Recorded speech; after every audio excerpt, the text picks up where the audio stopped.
ध्यान समझिए पहले। कोशिका, मैंने अभी बताया था, कोशिका किससे बना होगा, कोई बता सकता है? हमारा शरीर तत्वों से मिलकर बना है। किससे मिलकर बना है? यानी तत्व मिलकर किसको बनाते हैं? यौगिक, कोशिका बनाते हैं। क्या बनाते हैं? तत्व यौगिक ये सब मिलकर किसको बनाए? कोशिका। कोशिका जो है किसका निर्माण करती है?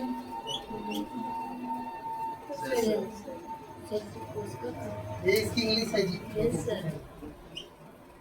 कोशिका किसको बनाती है? ऊतक को बनाती है। किसको बनाती है? ऊतक। टिश्यू। टिश्यू किसको बनाता है? ऑर्गन। अंग किसको बनाता है? अंग। ऑर्गन किसको बनाता है? अंग तंत्र। अंग तंत्र को अंग्रेजी में क्या बोलते हैं? Organ system. ऑर्गन सिस्टम किसको बनाता है? बॉडी को, यानी शरीर को निर्माण करता है। किसका निर्माण करता है? ये टॉपिक ध्यान से देखिए। अब सिंपल सी बात है, सबसे पहले क्या बना? कोशिका बना, क्योंकि शरीर की इकाई किसको बोली गई? कोशिका। देखो हमारे जितने भी शरीर में जितने भी तत्व पाए जाते हैं ना, चाहे इस पूरे ब्रह्मांड में जितने तत्व पाए गए हैं, आपको पता है 118 तत्व ही मौजूद है। सबको पता है ना? पहले हमारे यहाँ बोले जल थल पावक गगन समीर 5 तत्व से बना शरीर। कितने तत्व थे पहले? 5। लेकिन वो सब क्या थे? गलत थे। अब इसको ध्यान दीजिए। कह रहा ऊतक, समान कार्य करने वाली कोशिकाएं, यानी similar cell make together form the tissue. समान कार्य करने वाली कोशिकाएं मिलकर किसको बनाती है? समान कार्य का मतलब क्या? अगर आंखों की कोशिकाएं पैर में आ जाए, अब पैर की कोशिका कहाँ निकल आए? आंख में आ जाए।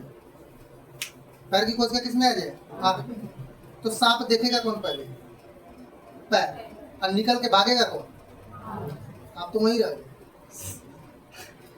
जो जितने भी प्रकाश से संवेदनशील कोशिकाएं होंगी वो कहाँ पाई जाएंगी? आंखों में। समझ में आ रहा है? जो मसल्स बिल्डअप होंगे वो हाथों में और पैरों में। यानी जो सामान्य कार्य करने वाली कोशिकाएं होंगी वो क्या करेंगी? टिश्यू का निर्माण, यानी ऊतक का निर्माण करेंगे।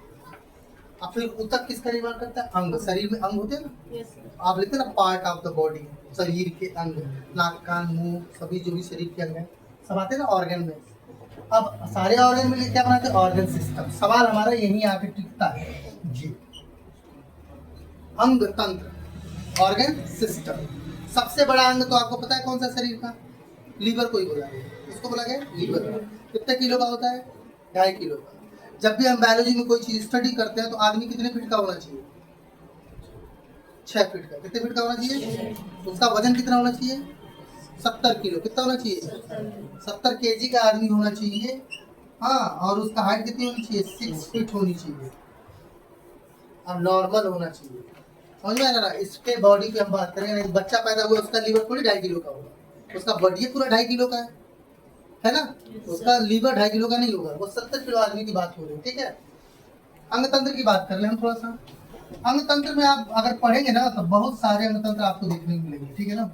लेकिन आप मुख्य रूप से जो जानना है वो सबसे पहले आपका होगा, जैसे आपके सामने है पाचन तंत्र। कौन सा तंत्र है? पाचन तंत्र। और पाचन तंत्र में एक अंग नहीं, जैसे लिखा नहीं, अंग मिल के अंग तंत्र बनाते हैं। अंग मिल के किसको बनाते हैं? अंग तंत्र। इसका मतलब अंग तंत्र में, पाचन तंत्र में सिर्फ एक अंग नहीं होगा। समझ में आ रहा है इसका मतलब? कि पाचन तंत्र में सिर्फ एक अंग नहीं होगा बल्कि बहुत सारे अंग होंगे। उसके बाद आपका होगा क्या? श्वसन तंत्र। श्वसन तंत्र में भी बहुत सारे अंग होंगे, लेकिन तंत्र मतलब सिस्टम, एक सिस्टम जो शरीर को पूर्ण रूप से कार्य करा रही है। तीसरा क्या आपका? उत्सर्जन तंत्र। कौन सा है? उत्सर्जन तंत्र। एक होता है कंकाल तंत्र। कंकाल तंत्र। एक होता है अंतःस्रावी ग्रंथियां, यानी क्या बोलते हैं उसे? Endocrine system. अंतःस्रावी तंत्र। क्या बोलते हैं उसे? अंतःस्रावी तंत्र।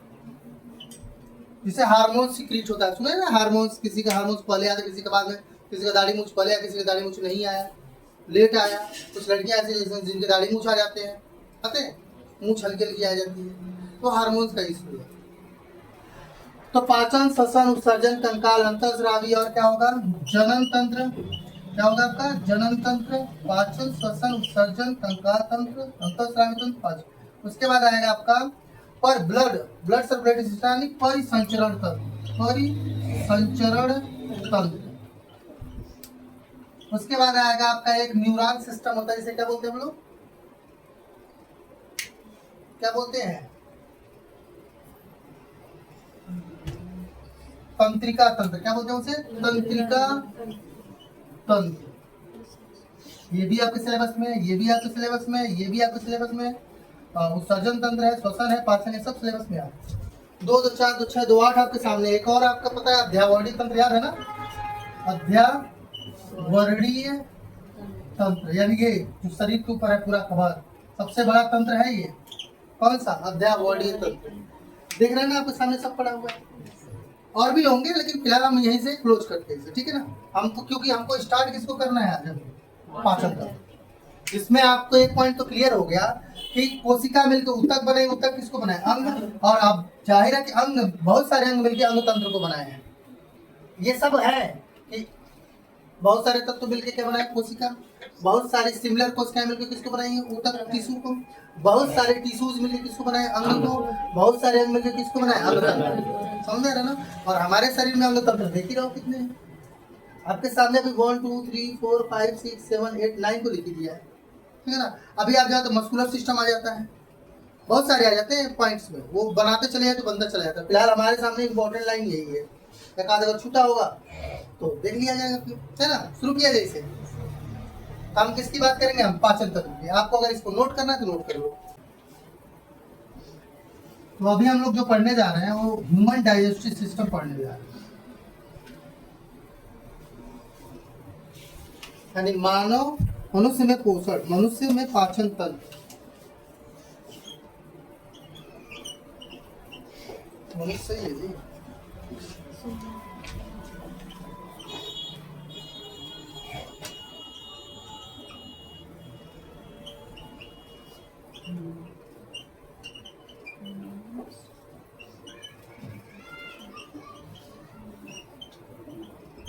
ध्यान समझिए।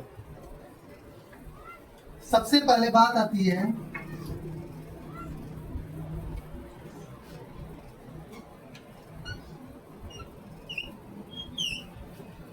माउथ। किसकी बात आती है? यानी मुख। याद रखिएगा, मुख गुहा। क्या किए? मुख गुहा। मुख गुहा का मतलब क्या था? Buccal cavity. क्या बोलते हैं इसे? Buccal cavity.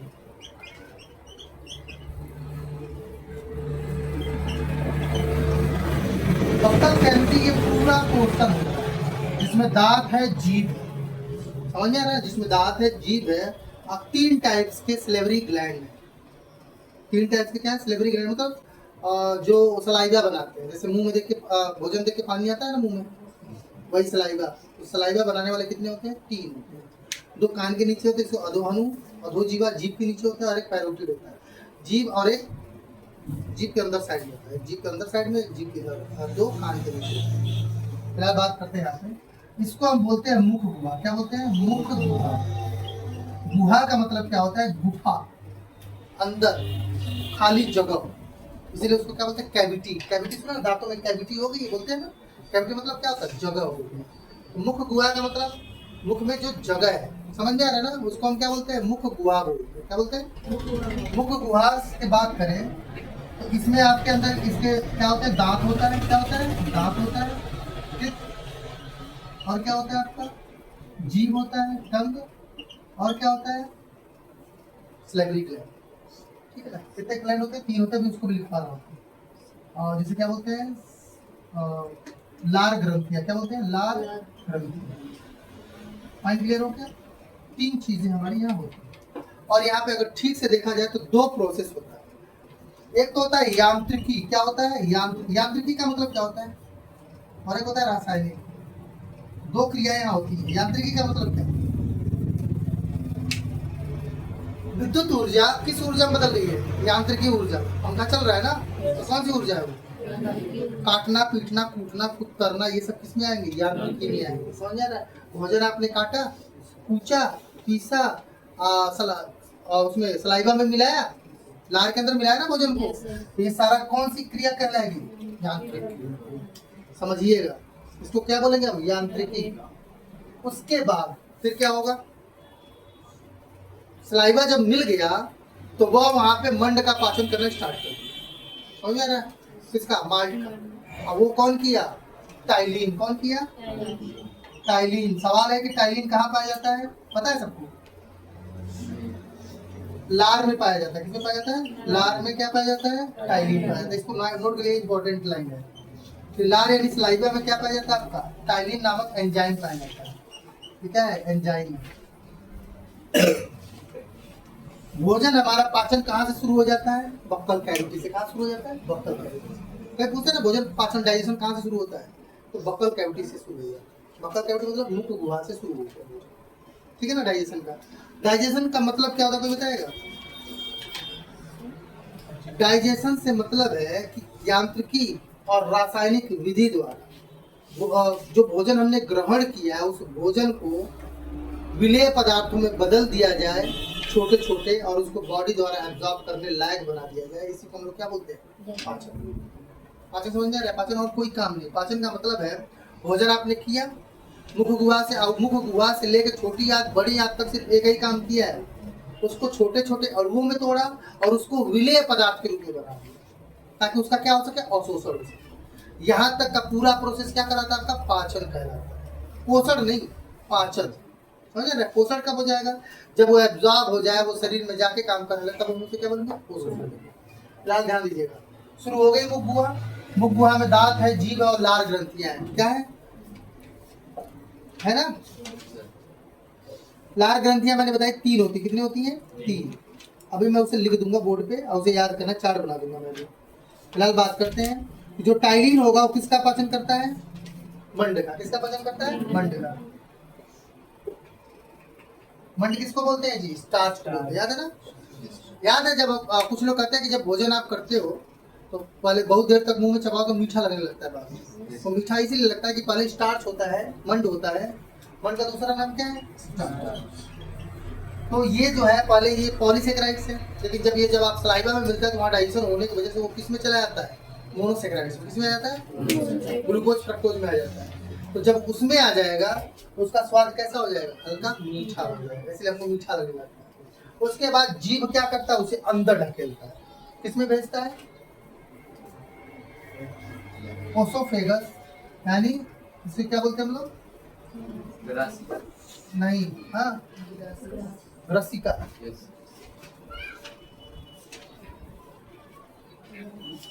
रसिका ये है ग्रास नली। क्या नाम है? ग्रास नली। फेरिंग्स। और ये आपका ओसोफेगस। ध्यान समझिए। जो जहाँ ये हिस्सा देख रहे हो ना, कुप्पी जैसी संरचना, कुप्पी बनी है जहाँ हवा और भोजन अलग होती है, उसको हम लोग क्या बोलते हैं? ग्रसिका फेरिंग्स बोलते हैं, ठीक है ना।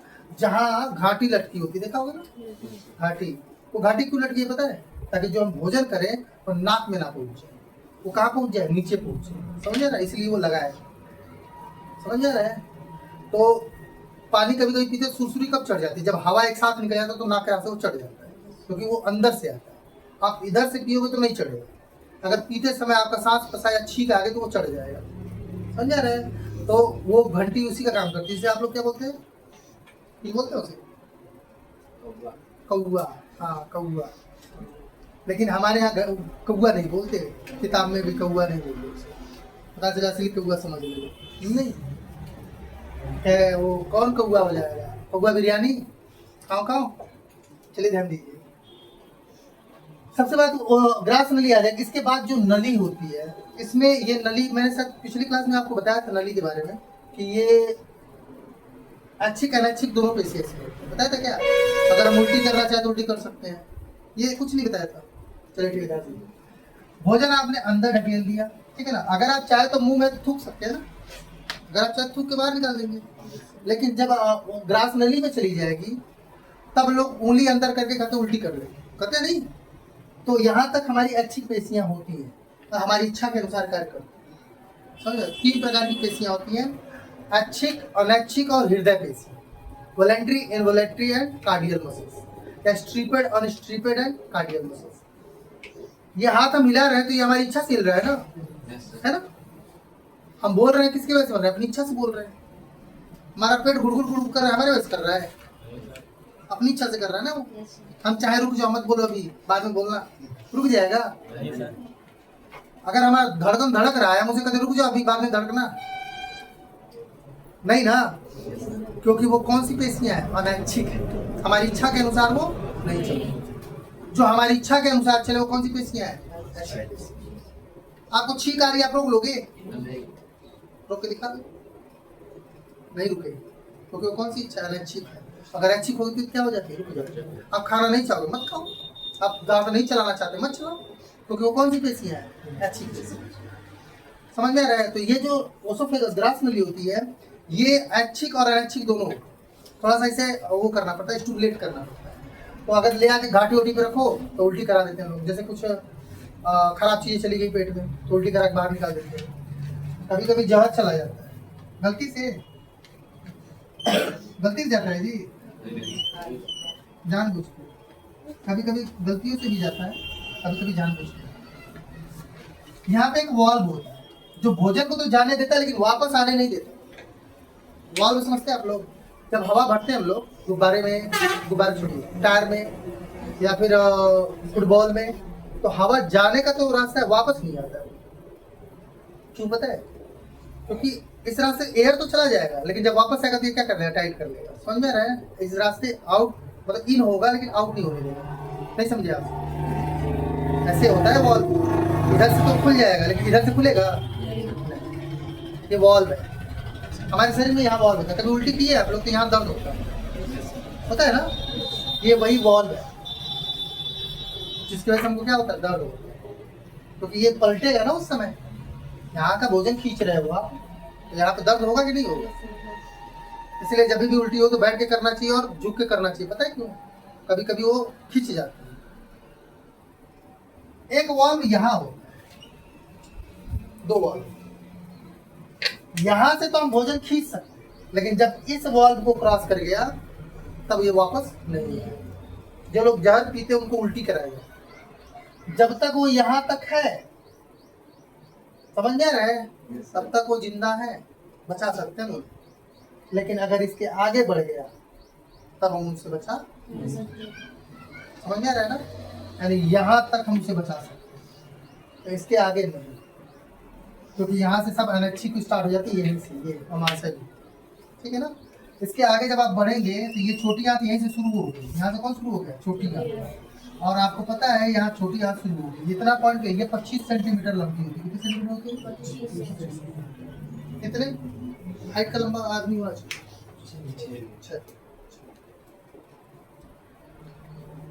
इतना पॉइंट क्लियर हुआ आपका कि सबसे पहले क्या होती है? बक्कल कैविटी होती है, मुख गुहा। मुख गुहा से क्या होती है? किसमें भोजन जाती है? ग्रसनी। ग्रसनी से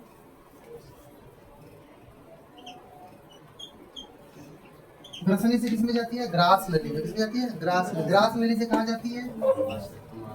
स्टमक। ठीक है ना? इतना पॉइंट क्लियर हो गया। अमाशय के बाद ये भोजन कहाँ जाएगी? जिसको ड्यूडेनम बोलते हैं। सी शेप की, किस शेप की?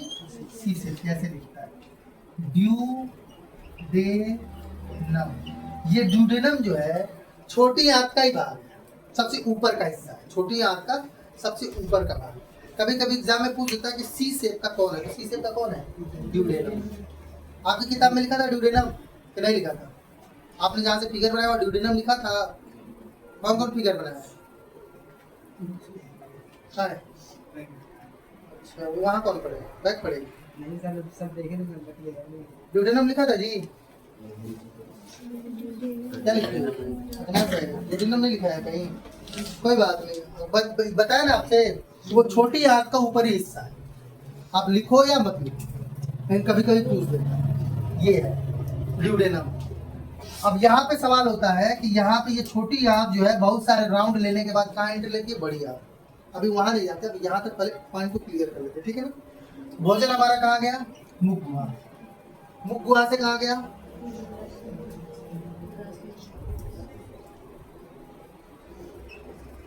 मुख गुहा। मुख गुहा से गया ग्रसनी में। ग्रसनी से कहाँ गया? ग्रास नली में। ग्रास नली से भोजन कहाँ गया? अमाशय में। अमाशय से भोजन गया छोटी आंत। किसमें गया? छोटी आंत। छोटी आंत से कहाँ गया? बड़ी आंत। अब बड़ी आंत से भोजन कहाँ जाएगा? मलाशय। कहाँ जाएगा? मलाशय। अब मलाशय से क्या हो जाएगा, बाहर, उत्सर्जन होने से। ये आप नोट कर लीजिए, क्योंकि ये है कि भोजन कहाँ से कहाँ तक गया, ये जानना जरूरी है। अब इसके बीच में क्या हुआ वो अभी हम लोग पढ़ेंगे।